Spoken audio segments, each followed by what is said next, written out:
সুপ্রিয় দর্শক, আসসালামু আলাইকুম। খবর পড়ছি আমি মোহাম্মদ আতিকুর। আপনার খাবেন বেশি করে চানাচুর। নাওয়ারপুকুর নন স্যাটেলাইট চ্যানেলের পক্ষ থেকে আপনাদেরকে স্বাগত। আপনারা দেখছেন নাওয়ারপুকুর থেকে প্রচারিত বিশ্বের একমাত্র ফোকরানিকে বাজ দেওয়া এবং 14টা ফোকরানির টোপ লাগানি নেওয়া চ্যানেল নাওয়ারপুকুর নন স্যাটেলাইট চ্যানেল। এতক্ষণ শুনলেন সংবাদ শিরোনাম, এবারে ফিরছি বিস্তারিত সংবাদ।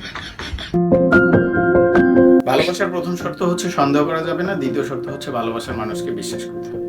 আমি আমার গার্লফ্রেন্ড ফুলমতিকে কখনোই সন্দেহ করি না এবং তাকে আমার নিজের থেকেও বেশি বিশ্বাস করি। তাকে কতটা বিশ্বাস করি তার কিছু উদাহরণ দিচ্ছি। রাত 1টার দিক, ফোন ওয়েটিং। ফোন রিসিভ করতেই বললাম, ফোন ওয়েটিং কেন? ফুলমতি কইল, বাবু তুমি কি আমাকে সন্দেহ করো? আমি বললাম, না না, সন্দেহের কি আছে, ফোন ওয়েটিং থাকতেই পারে।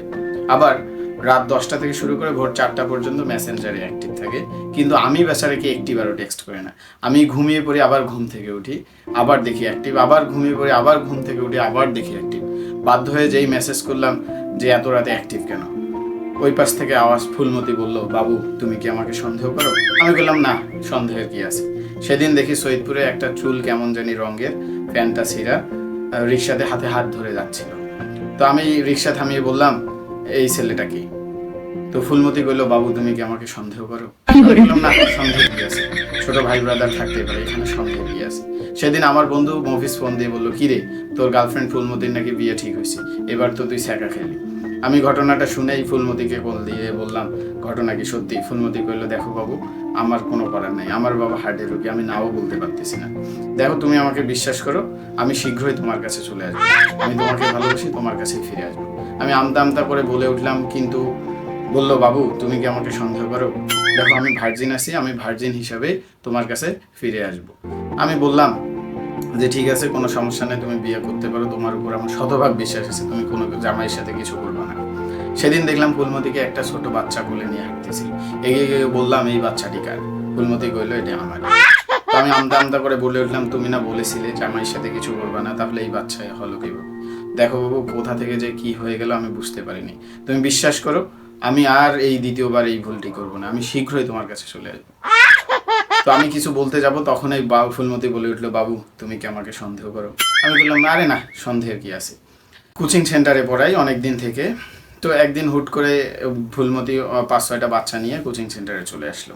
তো দেখেই মনে হচ্ছে বাচ্চাগুলো পিটাপিটি। তো জিজ্ঞেস করলাম, এই বাচ্চাগুলো কার? ফুলমতি কইল, এই বাচ্চাগুলো আমারই। তার বাবা অশিক্ষিত, যার ফলে পরিবার পরিকল্পনার জ্ঞান নেই, যার ফলে এতগুলো বাচ্চা। তো আমি আমতা আমতা করে কিছু বলতে যাবো, তখন এই ফুলমতি বলে উঠল, জানি তুমি কি বলতে চাচ্ছ, তুমি আর একটু ওয়েট করো, আর শীঘ্রই আমি তোমার কাছে ফিরে আসবো। এখন 2050 সাল, আমি বৃদ্ধ, লাঠিতে ভর করে চলি, মা বাবা ভাই বোন কেউ নেই। পাড়ার এক নাতি আমার দেখাশোনা করার জন্য একটি নার্সের ব্যবস্থা করেছে, সেই দেখাশোনা করে টুকটাক। নার্সটি দেখতে অনেক সুন্দর। আমার যৌবন থাকলে আর ফুলমতিকে ভালো না বাসলে আমি নার্সটিকেই বিয়ে করতাম। নার্সটি আমার বেশ সেবা যত্ন করে, যেমন এই মুহূর্তে আমাকে খাওয়াই দিচ্ছে। ঠিক সেই মুহূর্তে একটা বৃদ্ধ মহিলা আমার ঘরে প্রবেশ করলো। সেই বৃদ্ধ মহিলা বলে উঠলো, আতিকুর এই ছিল তোমার মনে, তুমি আমার জন্য ওয়েট করতে পারলে না শেষ পর্যন্ত, মেয়ের বয়সী মেয়েকে, সি সি আতিকুর, এই ছিল তোমার মনে, আমার ভাবতেও কষ্ট হচ্ছে। তোমার ভালোবাসা এতই নগণ্য যে আমার আর কয়টা দিন অপেক্ষা করতে পারলে না। কণ্ঠ শুনে বুঝতে পারলাম এটা ফুলমতি। এই ছিল তোমার মনে, এই ছিল বিশ্বাস।